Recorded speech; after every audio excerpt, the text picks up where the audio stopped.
Irmãos, agora então, seria bom que empecemos a fazer uma consideração acerca desse ciclo de festas, as 7 festas de Israel, ordenadas por Deus, que já fizemos menção delas, que são Páscoa, Asmos, Primícias, Pentecostes,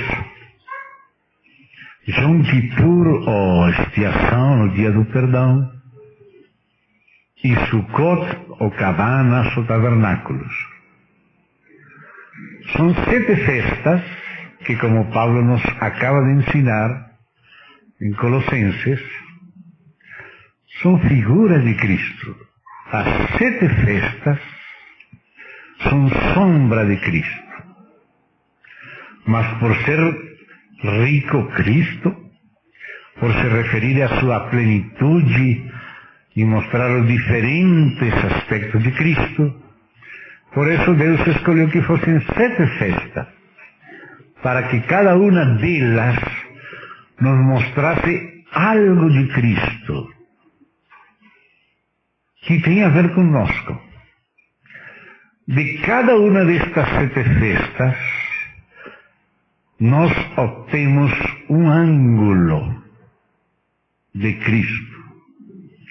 E de Cristo obtemos muitos benefícios, só que algumas das coisas que nós recebemos de Cristo vêm do sangue, vêm da cruz. Outras coisas que recebemos de Cristo vêm da ressurreição, vêm da ascensão. Então, estas diferentes festas nos apresentam diferentes aspectos de Cristo. E essas festas estavam organizadas no ano, assim como esta menorá aqui. Aqui diz menorá. 3 a um lado, 3 ao outro lado, e uma na cama central. Porque 3 festas se celebravam juntas no primeiro mês. Precisamente hoje é 21, não?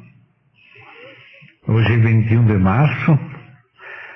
Hoje é praticamente Ano Novo.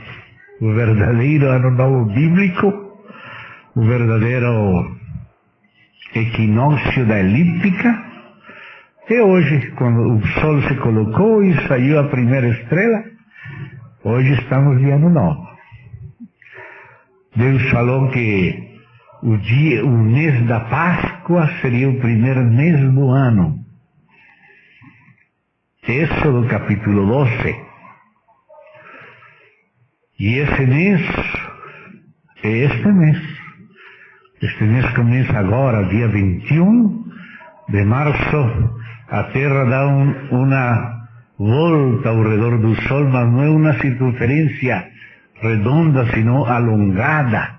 Portanto, é uma elipse, tem uma parte bem perto do Sol, que são os equinócios de primavera e de outono, segundo a latitude, norte e sul.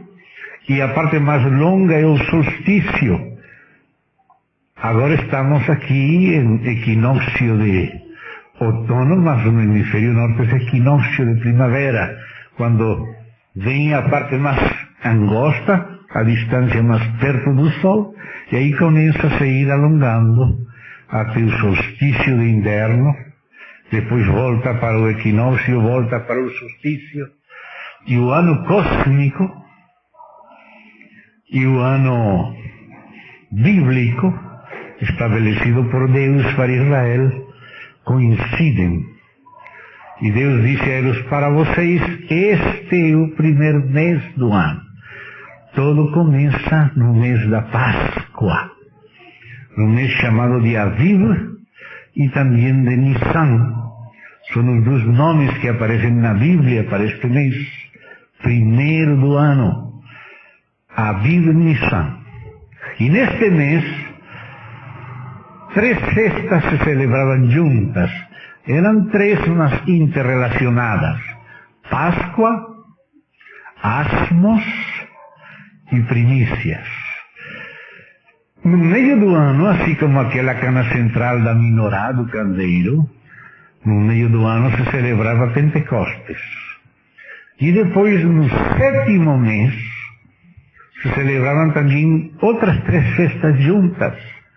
O primeiro dia do 7º mês, que era chamado de Etanim na Bíblia, em Babilônia era chamado de Tisri, mas na Bíblia é chamado de Etanim. E o primeiro de Etanim era a festa das trombetas. Desde Etanim, do 7º mês, era Yom Kippur, o dia do perdão, ou festa da expiação. E dia 15 de Etanim começava aquela festa dos tabernáculos, que eles ficavam 7 dias morando em tabernáculos feitos por folhas, ramos de árvores, para lembrar que eram peregrinos. De maneira que havia 3 festas a um lado, 3 festas ao outro lado, e uma festa no meio, assim, do mesmo jeito que a menorá e o candeeiro. E também havia esta outra particularidade. As 3 primeiras festas nos falam do ministério terrenal de Cristo. E as 3 festas posteriores do 7º mês nos falam do ministério celestial de Cristo. E a festa do meio nos fala daquela transição e comunicação entre as 2 asas do candeeiro. É muito importante que nós possamos ver a Cristo em plenitude. Que nós podamos ver que de cada aspecto da obra de Cristo, tanto do seu ministério terrenal, como do seu ministério celestial, nós recebimos de Deus dispensação de graça, dispensação de vida, de espírito, de realidade. Por isso disse, sombra das coisas que viriam. Coisas que viriam. E a realidade das coisas que viriam são todas essas coisas Cristo. Só que Cristo vindo para isto, para que isto outro também, para isto outro, e nós precisamos conhecer a Cristo. Precisamos poder nos concentrar mais na palavra de Deus para entender o coração de Deus. E Deus quer nos mostrar mais de Cristo. Porque às vezes depende o que nós vemos de Cristo, é que nós crescemos. O Senhor falou que a edificação da igreja depende da revelação de Cristo. Quando o Senhor perguntou, vocês lembram daquela passagem de Mateus 16, que diziam os homens que era o Filho do Homem? Então havia muitas opiniões dos homens. E os apóstolos, muito diplomáticos, falaram as melhores opiniões. Que é Jeremias, ou Elias, ou algum dos profetas. Eles não falaram para Jesus que diziam que era Belzebu, e que pelo poder dos demônios expulsava o demônio. Eles foram diplomáticos, só falaram as coisas mais bonitas. E Jesus perguntou, e vocês? Fiz diferença entre os homens comuns e correntes e os seus que Deus chamou, que Deus escolheu. E vocês quem decís que eu sou? Porque depende do que você considere de Cristo, isso que você vai receber. Por que o Senhor não fez milagros em Nazaré? Acaso Ele diminuiu? Ele sigue sendo o mesmo Jesus de sempre. Ele não diminuiu para nada, mas diz que Ele não fez milagres em Nazaré porque não criam nele. Eles tinham diminuído Ele. Ele foi menosprezado por eles. E isso fechou as portas para eles receberem maior bênção. A atitude deles hostil impediu que eles recebessem as bênçãos de Deus. Por causa de que eles menospreciaram Ele. Quem é este? Acaso não estão essas irmãs conosco aqui? Aquele arado lá que está no pátio, não foi ele que fez? Quem é que está pensando ele que é? Se são um carpinteiro aí, os mediocres. Esse era o pensamento deles.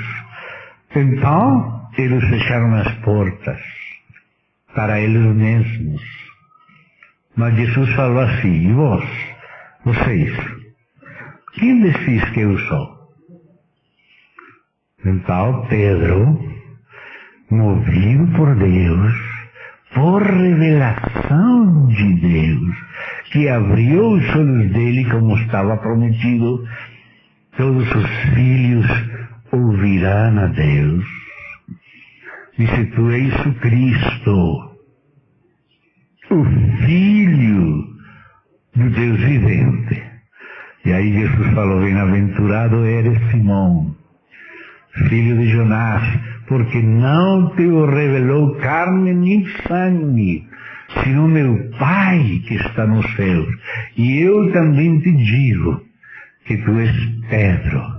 E não falou sobre ti, não é sobre Pedro, sobre esta rocha. Ou seja, o que acaba de confessar acerca de mim, que te foi revelado. Sobre a revelação de quem é o Senhor Jesus Cristo para nós. Sobre esta rocha edificarei a minha igreja. A igreja é edificada na medida que Cristo lhe é revelado. E a igreja confessa a Cristo revelado. Sobre a rocha de Cristo sendo revelado e confessado pela igreja, a igreja é edificada. Não há verdadeira edificação da igreja fora da revelação e confessão de Jesus Cristo. A igreja só é edificada na medida que ela vai conhecendo melhor por revelação. E vai confessando e se mantendo na fé no Senhor Jesus. E na medida que ela conhece a Jesus Cristo, ela é edificada. Então nosso Pai quer nos mostrar a plenitude de Cristo. Que nós tenhamos uma visão mais profunda de Cristo. E nossa confissão seja uma confissão mais rica de Cristo. E assim é como a igreja é edificada. A igreja nunca será edificada por algo à parte de uma revelação de Jesus Cristo. É uma revelação mais profunda de Cristo, o que edifica de verdade a igreja. A igreja não se edifica por si mesma. A igreja se edifica na medida que conheça e confesse, honre a Cristo. Então estas 7 festas são 7 para nos falar da plenitude de Cristo. Os diferentes aspectos da obra de Cristo. No Novo Testamento se nos fala da Páscoa celebrada que é Cristo? Cristo, dice 1 Coríntios 5, já foi sacrificada por nós, a qual é Cristo. E fala de celebração neotestamentária, eclesial, da festa dos asnos. Não uma celebração judaica ao estilo de muitos messiânicos de hoje, que querem levar a gente de volta para o judaísmo antigo, das figuras, não. Paulo fala aí mesmo no capítulo 5 de 1 Coríntios, assim que celebremos a festa. Não com a velha levadura de hipocrisia, de maldade, sino que sejamos nova massa em sinceridade, em verdade. Ou seja, que Paulo está falando de uma celebração neotestamentária e eclesiástica de Cristo, porque aquelas festas são figura de Cristo, são celebrações de Cristo. Na medida que algo novo dele nos é revelado, podemos celebrar melhor a Cristo. E isso é o que nos edifica. Então, como falávamos, aquelas primeiras festas do primeiro mês, que eram 3, intimamente relacionadas uma com outra, Páscoa, asnos e primícias, nos falavam desse primeiro ministério terrenal de Cristo, que tem sido tão importante. Só que muitos filhos de Deus só têm se concentrado numa parte da Páscoa, nem sequer em toda ela, nem sequer têm visto todo o que a primeira festa nos fala de Cristo. E essa é a riqueza que eles têm. Graças a Deus, que muitos filhos de Deus têm ouvido que pela morte do Cordeiro de Deus, seus pecados são perdoados, e têm desfrutado do perdão dos seus pecados, e já estão contentes com isso. E isso é aquilo que eles desfrutam, e é algo desfrutável, algo rico, algo que nós também, pela graça de Deus, sempre desfrutamos. Mas nem sequer isso tudo está terminando de falar acerca de tudo que está implicado na primeira festa só, a festa de Cristo, como nossa Páscoa. Essa festa tem 2 aspectos. Tem um aspecto jurídico e tem um aspecto orgânico. E o aspecto jurídico, ao mesmo tempo, tem 2 aspectos. Um para com Deus e outro para conosco. E precisamos ver tudo isso para que podamos enxergar o alcance da obra do Senhor Jesus na cruz. Quando Deus quis representar a profundeza da obra do Senhor Jesus Cristo na cruz, Ele mandou a Israel realizar muitas classes de sacrifícios.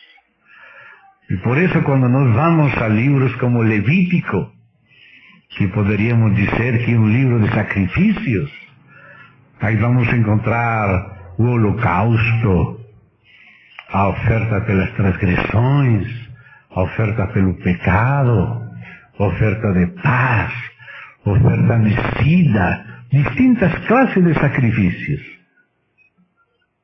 Mas todos nós sabemos que o sacrifício de Cristo foi um só sacrifício, realizado uma vez para sempre. Mas por que se o sacrifício de Cristo foi um só? Por que Deus, para representar Ele, usou tantas variedades, tantos nomes, com variações um do outro?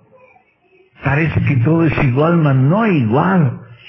Você vê que os holocaustos eram totalmente queimados.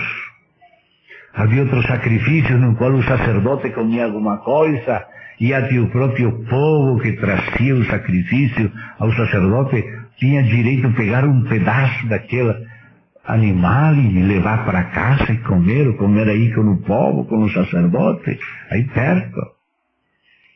Por que havia sacrifício que era inteiramente queimado?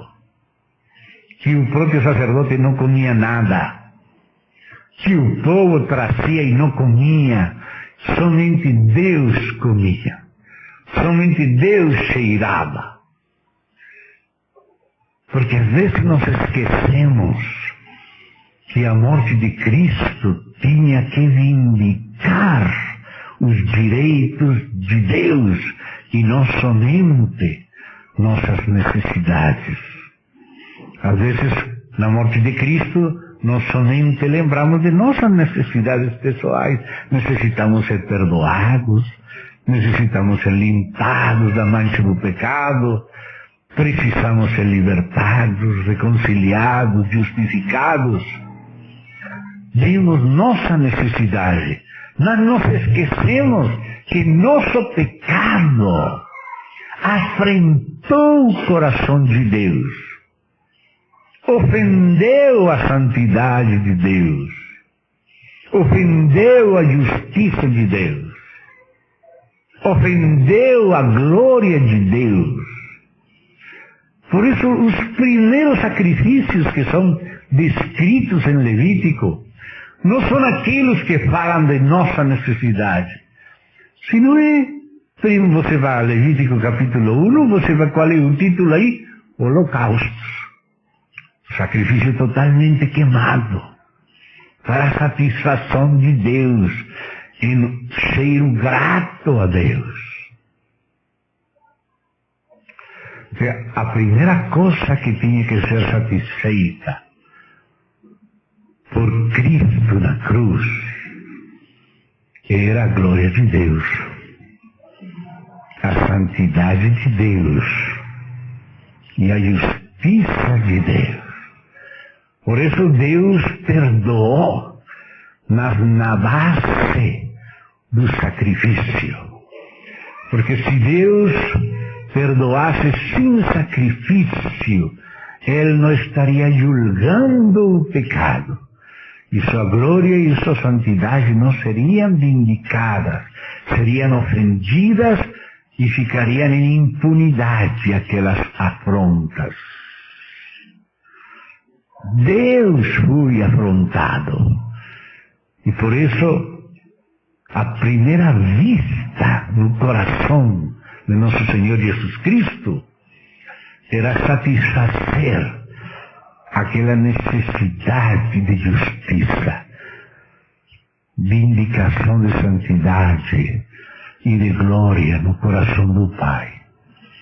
O filho tinha que dizer: meu Pai merece ser vindicado, ser desagraviado, e por isso ele morreu para pagar o preço, para que seu Pai fosse satisfeito.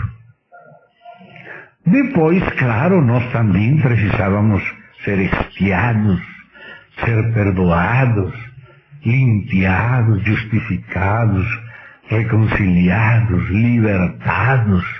Então vêm as outras classes de sacrifícios, sacrifícios pelas transgressões, que fala do perdão de nossos pecados, sacrifício pelo pecado, já não em plural, sino em singular, que fala da libertação de nossa natureza pecaminosa, vivendo por uma nova natureza que vem do novo nascimento, pelo Espírito e pela ressurreição de Cristo.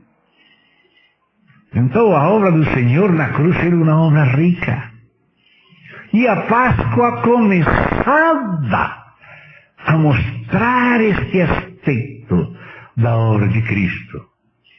E uma das coisas mais preciosas, acho que um dos versos mais consoladores da Bíblia, quando Deus diz: e eu virei o sangue. e passarei de vós. Isso que quer dizer Páscoa. Passar por alto nossos pecados. Mas note que Ele não passa por alto nossos pecados se eles não são reconhecidos e tratados no Cordeiro. Ele não disse, passarei por alto vossos pecados assim simplesmente, não. Ele diz, virei o sangue e passarei de vós. Esse sangue quer dizer que aquele Cordeiro inocente, que falava do seu Filho, antecipava a obra do seu Filho, derramou sua vida por nós. Pagou um preço de morte que era justo por causa da afronta contra Deus, da parte de nós, por nossos pecados. Então, esse sangue no dintel da porta estava falando que houve morte. Então Deus, quando via esse sangue, sabia que um Cordeiro inocente, que seria seu Filho, destinado antes da fundação do mundo, pagaria o preço de nossos pecados. Sobre essa base, Deus passa por alto nossos pecados e somos perdoados. Irmão, não há outra base. Ninguém pode chegar diante de Deus na base de ter jejuado, de ter louvado, de ter cantado, de ter dizimado, de ter pregado, de ter procurado ser santo. Nada nos faz dignos de estar na presença de Deus, senão lá em Hebreus, capítulo 9, verso 14, aí ensina a nossa consciência. Se o sangue dos cordeiros não cobriu os pecados do povo de Israel, quanto mais o sangue de Cristo, como de um cordeiro sem mácula nem ruga, cobrirá nossas consciências de toda obra morta, para que podamos servir ao Deus vivo e verdadeiro. O único que limpa nossas consciências é o sangue de Cristo. Nos valorar do mesmo jeito que Deus valora o sacrifício do seu Filho. E nossa consciência tem que descansar na valoração de Deus. Nunca por meio de algum truque psicológico, como hoje está de moda, não? Pecar e ofertar e empatar, como fazia Pablo Escobar lá, matava uns quantos e depois fazia um bairro para os pobres. E depois os pobres viravam sicários ao serviço dele. Será isso que vai cobrir os pecados? Nunca, irmãos. Nunca. Nunca truques psicológicos, psicologia de culpa, repetições positivas. Como vamos fazer repetições positivas se somos culpados? Como vamos mudar nossa culpa por meio de confissões positivas? Temos que confessar nosso pecado e pedir perdão a Deus na base do sangue. Só aí vamos estar livres. E também, como diz Apocalipse 12, pelo sangue do Cordeiro, somos livres das acusações do diabo. Os vencedores lhe venceram ao acusador, primeiro por meio do sangue do Cordeiro, e pela palavra do seu testemunho, menospreciando suas próprias vidas até a morte. Então o sangue do Cordeiro é o único que tem valor diante de Deus, para passar por alto e não nos julgar. E é o que tem que ter valor em nossa consciência, e é a única coisa que terá valor diante das acusações do diabo. E desse aspecto jurídico, está falando a primeira metade da festa da Páscoa. nos fala essa obra preciosa do Senhor para honrar a seu Pai e nos perdoar a nós. Éramos culpados e éramos devedores, mas quando o preço foi pago, deixamos de ser devedores, porque o pago foi pagado, foi pago, a dívida foi paga. Então esse é o aspecto jurídico da festa de Pentecostes. Mas essa festa não somente tinha aquele elemento de colocar o sangue no dintel da porta. Era preciso comer aquele cordeiro com pães asmos e com ervas amargas. E esse é o aspecto orgânico da obra de Cristo, nossa identificação com Cristo. Não somente que Ele morreu por nós, sino que agora nós temos que viver por Ele. Ele morreu por nós, mas Ele nos foi dado como comida. Aquele que come minha carne, bebe meu sangue, tem vida eterna, e eu ressuscitarei no dia final. Então esse outro aspecto da Páscoa, junto com os asmos, aquele cordeiro que derramou seu sangue, cujo derramamento de sangue era o que modificava nossa condição de devedores para a condição agora de perdoados e de livres. Aquele cordeiro que morreu tinha que ser comido, tinha que ser nosso alimento. Tínhamos que comer ele com ervas amargas, é decir, com arrependimento, e com aquele pão asmo. E aí era como se relacionava e se passava da primeira festa para a segunda festa, a festa dos pães sem levadura. Foi quando eles estavam celebrando aquela festa, comendo aquele cordeiro, com aqueles pães e aquelas ervas amargas, com aquela copa de vinho, que o Senhor tomou um daqueles pães sem levadura e mostrou a si mesmo através daquele pão. E ele disse: este pão, este é meu corpo, que por vós é entregado. O pão que eu darei a comer é a minha carne, que eu darei pela vida do mundo. Aquele que come minha carne e bebe meu sangue tem vida eterna, e eu ressuscitarei no último dia. E tomou aquele pão asmo e o parteu falando de si mesmo. Nós não temos que entrar naquelas discussões de Idade Média e de Idade da Reforma, aquilo que acontecia com a farinha. Será que a farinha se convertiu no corpo? Ou será que a farinha só simboliza o corpo? E começamos a discutir, como discutiam Pascasio Radberto e Berengário de Tours. Pascasio falando que a farinha se tornava o corpo, e Berengário dizendo que não, que representava, não se tornava. E a discussão era sobre farinha. Depois veio Zwinglio, já na era da Reforma, discutia não que era um símbolo. Meus irmãos, o Senhor não está interessado com farinha. O Senhor não nos deu farinha só. O Senhor não nos deu somente símbolos. Que vamos nós fazer isso com um símbolo ou com uma farinha mágica? Isso não era o assunto. O assunto não era acerca da farinha. O assunto era acerca de Cristo como alimento.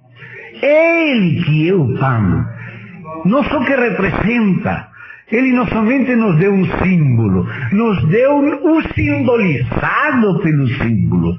Nós não somente comemos um símbolo, nós não somente comemos farinha, nós comemos do Senhor. Ele que é o pão vivo, que desceu do céu, para que todo aquele que dele come não pereça e tenha vida eterna. Se nós não estamos discutindo o que passou com a farinha, se simboliza, se se cambiou, se não, se mudou. Deixemos isso com Pascasio, com Berengário, com Zwinglio. Nós fiquemos com o Senhor Jesus. Ele nos deu sua própria vida. Ele se señalou a si mesmo com esse panasmo. Este é meu corpo, que por vós é partido. Tomai e comei todos dele. Aquele que come minha carne. Isso é discernir o corpo. Discernir é olhar detrás, além das aparências. Se nós vamos ficar na discussão da transubstanciação ou do símbolo, vamos ficar sem discernir o corpo. Vamos ficar olhando só do véu para fora. Mas o sentido espiritual que nós vivemos, comemos do Cordeiro, vivemos por Ele. Ele é a nossa vida, Ele é o nosso sustento. Nós não somente comemos um símbolo, nós comemos o simbolizado. Vivemos pela realidade do Senhor, pela fé. Isso é discernir o corpo. E então, por viver por Ele, somos nós também um corpo, com todos os que participam dele mesmo, do mesmo pão que é Ele. Todos os que participamos dele somos um corpo. Primeiro, participamos dele mesmo. E por isso, somos um corpo com todos os que participam dele.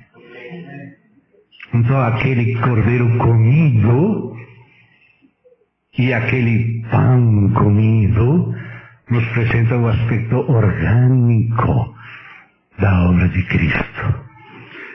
O aspecto jurídico é algo entre Deus e o Filho acerca de nós.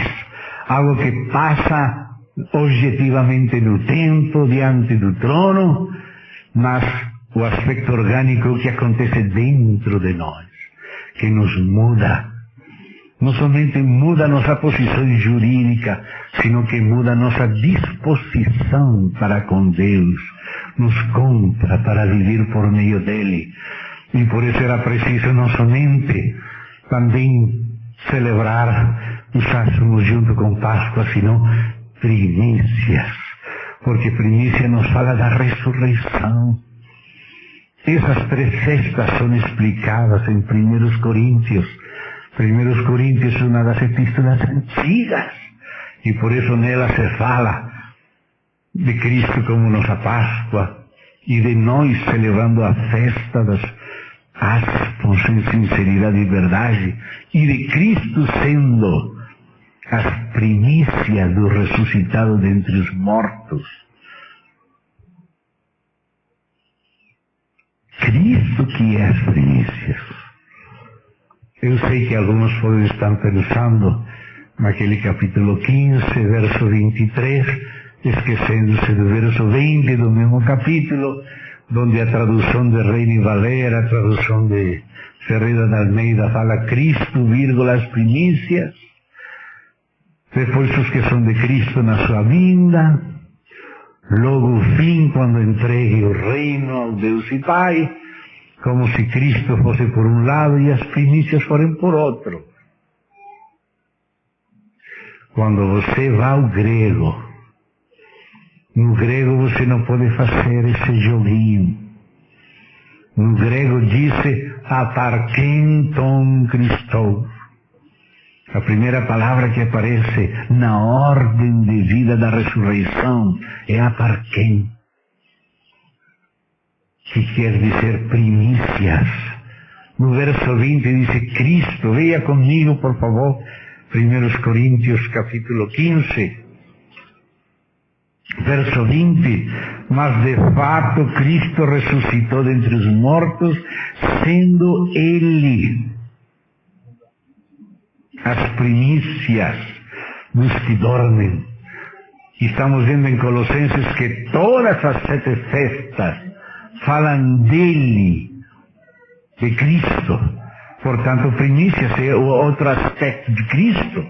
É o aspecto de Cristo ressuscitado. Isso que é as primícias. Então, no verso 20 do capítulo 15, diz que Cristo ressuscitado dentre os mortos, Ele é as primícias dos que dormem. E quando fala então da ordem da ressurreição, diz cada um, verso 23, cada um porém por sua própria ordem. Cristo as primicias, dice aquí. Esa es una traducción. Entonces algunos dicen, bueno, Cristo es uno y as primicias es otro. Você pode fazer isso com esta tradução, mas se você vai ao grego, já não pode fazer isso. Porque o grego não diz Cristo as primícias, o grego diz aparkenton Cristo. O grego começa com a palavra primícias, aparken, as primícias, as quais são Cristo. Isso que diz o grego. Depois, os que são de Cristo, na sua parousia. Logo, o fim, quando entregue o reino do seu Pai, quando passe o milênio, os demais mortos vão ressuscitar. Essa é a ordem da ressurreição. Primeiro Cristo, logo os que são de Cristo na sua vinda. Vos digo um mistério, disse.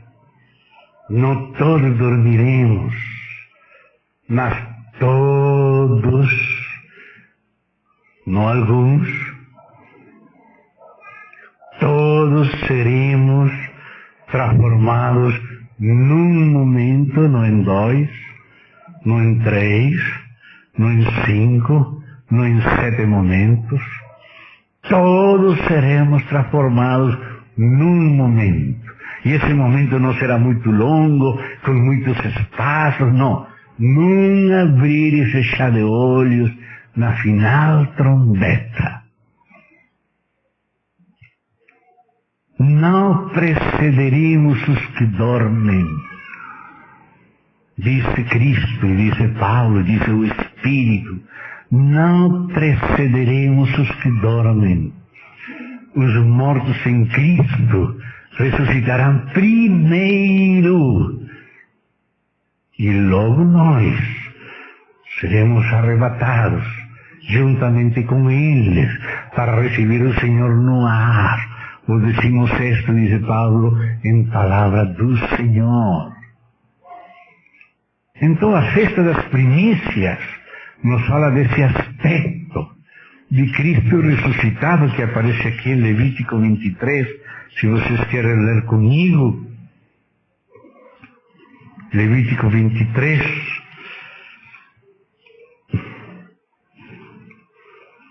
Dice desde o verso 9 até o verso 14, o relativo à festa das primícias.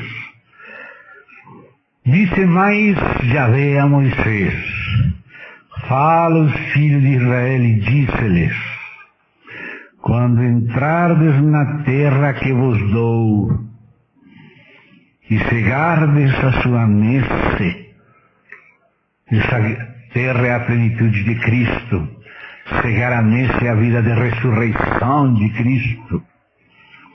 Então trareis um molho das primícias da vossa messe do sacerdote. Essa é figura de Cristo. O sacerdote, moverá o molho perante o Senhor. Sublinhe essa frase, por favor, pelo menos no seu coração, para que sejais aceitos. Ou seja, nós viemos em nome de Cristo que morreu e ressuscitou por nós. É para ser aceitos que representa essas primícias. No dia imediato ao sábado, é o domingo de ressurreição, o sacerdote o moverá. Obrigado. No dia em que moverdes o molho, oferecereis um cordeiro sem defeito, porque o sumo sacerdote ressuscitado vem apresentar a sua obra de expiação. De 1 ano no holocausto ao Senhor para satisfazer o Pai. A sua oferta de manjares será 2 dízimos de 1 efa de flor de farinha, amassada com azeite, para a oferta queimada de aroma agradável, sempre é para o Pai, ao Senhor, e a sua libação será de vinho, a 4ª parte de um hin. Não comereis pão, nem graus torrados ou verdes, até o dia em que trouxerdes a oferta ao vosso Deus. É estatuto perpétuo por vossas gerações em todas as vossas moradas. Essa é a festa das primícias, que nos fala da ressurreição de Cristo. Cristo ressuscitado. Mas que falou o Senhor? Falou aos discípulos que ficassem em Jerusalém até serem vestidos de poder do alto. E justamente a partir daquele domingo que se apresentavam as primícias, se começaram a contar aqueles 50 dias até o dia de Pentecostes. E o dia de Pentecostes veio o Espírito Santo justo nesse dia e foi derramado sobre os apóstolos.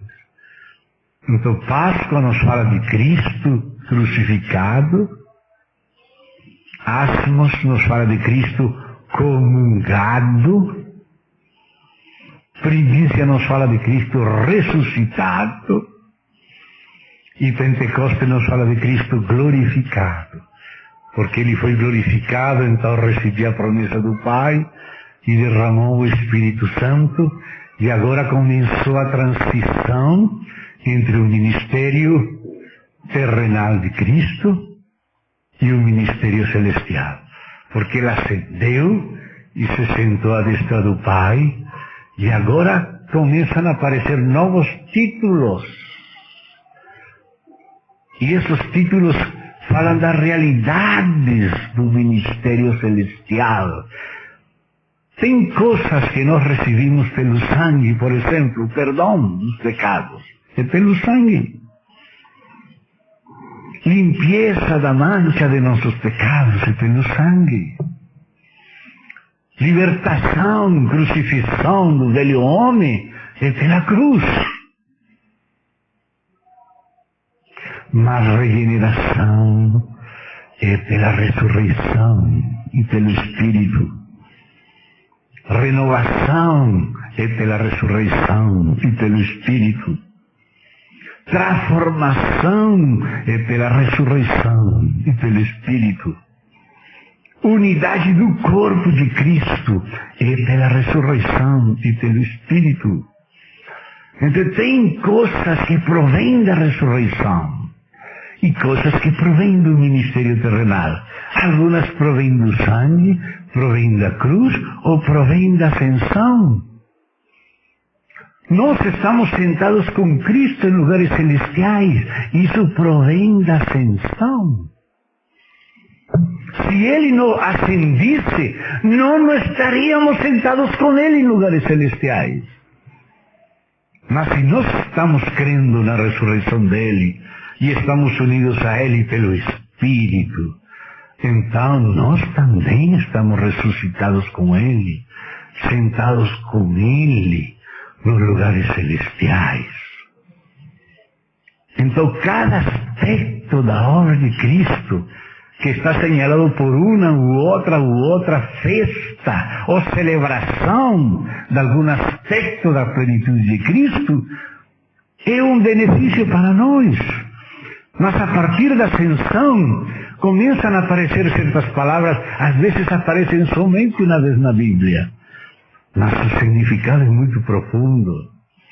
Às vezes precisávamos uma reunião inteira de 1h30 só para estudar uma palavra, mediador. Outra reunião quase de 1h30 para estudar uma outra palavra que aparece só uma vez, precursor. Às vezes precisávamos 3 reuniões para estudar uma outra palavra, sacerdote. E isso somente em Hebreus.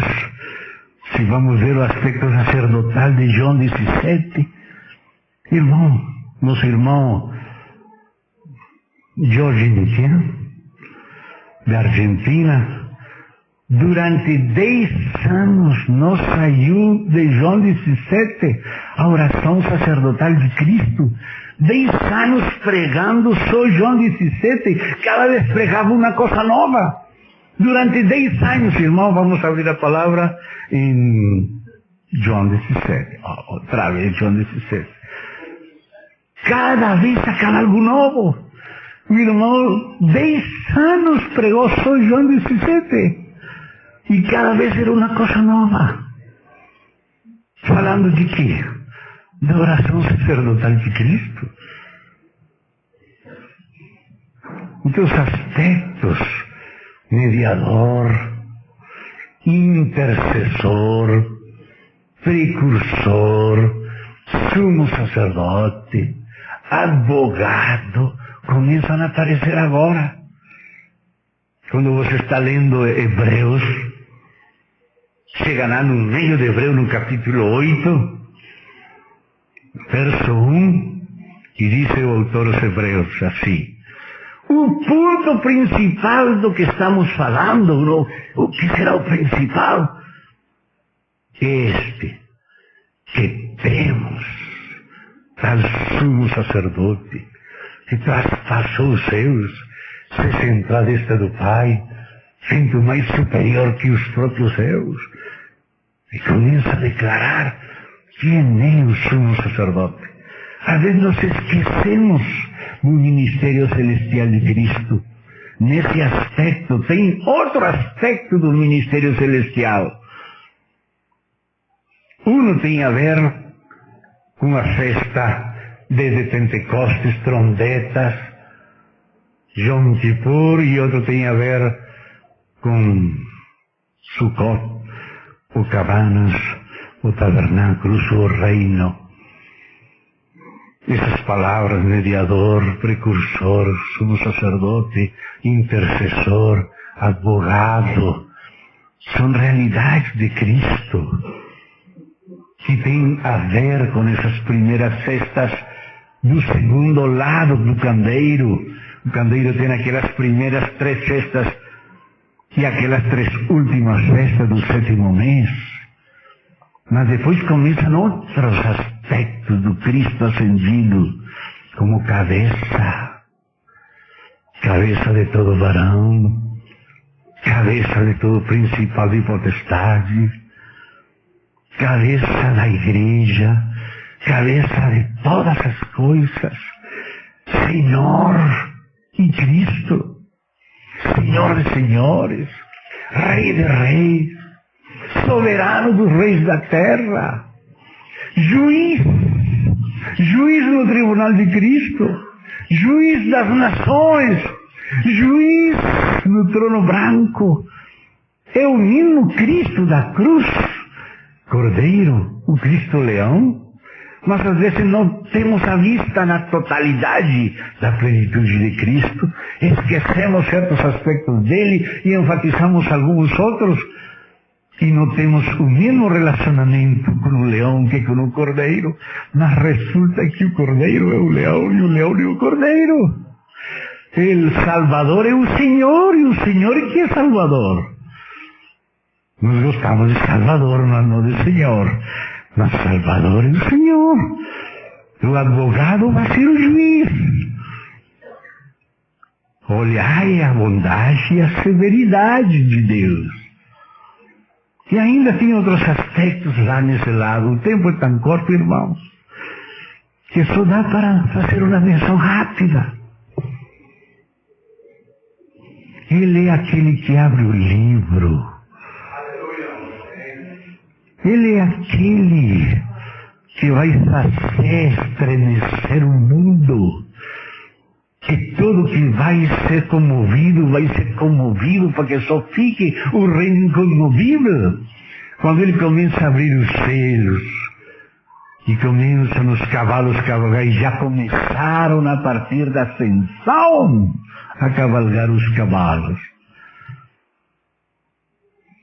Já estamos como no 5º selo. Já o Evangelho tem cavalgado muito. E a guerra e a fome, e o Hades e a morte, ou a morte e o Hades. Já tem muitos mártires esperando o resto dos mártires. Mas o próximo céu aqui na volta da esquina é um terremoto mundial, onde os polos magnéticos do planeta vão ser mudados, que estando o Sol ao meio-dia, vai se colocar na posta do Sol. Onde era de dia vai ficar de noite, onde era de noite vai ficar de dia. As ilhas vão se mudar do seu lugar, os montes, a geografia universal vai mover. E isso não é ainda nem sequer a primeira trombeta. É o sexto selo apenas, para iniciar a grande tribulação. Porque tudo que tem que ser removido vai ser removido, para que fique só quem incomovível. Quando ele abre o sétimo selo, aparecem os 7 anjos e começa a dar trombetas, e essas trombetas começam a apertar as porcas. Primeiro pelas boas, não gosta da primeira, apertam mais com a segunda, não gostou, apertar mais com a terceira. E depois não gostaram das trombetas, então vinham as taças. Primeira taça, segunda taça, quando vinha a 7ª taça, irmão, tudo é transformado. Todo mundo é o último terremoto, pior que aquele do sexto céu. E a 7ª taça, como nunca houve. Aí que disse, os reinos do mundo vieram nascer de nosso Senhor, do seu Cristo. O Cristo que está destra do Pai é aquele que está aí para reinar. Não só para perdonar, Ele vem perdonar, mas Ele também se sentou, meu filho, se senta aqui, até que eu ponha todos os teus inimigos por estrado dos teus pés. Isso é algo que Deus também está fazendo. Deus está pondo debaixo dos pés de Cristo tudo. Esse é o sentido da história universal. Cristo é o Cordeiro, mas também é o leão, é o advogado, mas também é o juiz, é aquele que perdoa, e é aquele que julga e manda para a hiena de fogo as pessoas. É o mesmo Cristo. Nós precisamos ter uma visão completa de Cristo. E aquelas 7 festas de Israel são sombra de Cristo. E uma nos mostra um lado, e outra nos mostra um outro lado. Mas todos esses lados são aspectos de Cristo. Irmãos, só temos feito uma leitura de um índice, mas amerita entrar detidamente em cada um destes itens acerca de Cristo. Porque é na medida que Cristo nos seja revelado e que a igreja o confesse, que a igreja é edificada. A igreja é edificada na revelação e confissão de Cristo, da plenitude de Cristo. E as 7 festas é a celebração da plenitude de Cristo. E cada um desses aspectos tem que ser debulhado, bem conhecido. Aqui só temos tido oportunidade de ler o índice das coisas. O Senhor tenha misericórdia de nós e nos conceda avançar mais. Vamos então parar esta segunda sessão, tomar outro descansinho aí. São 20 para as 9 no meu relógio. Tá bom? Amém. Então, irmão, vou dizer se fala você. Oh, amém.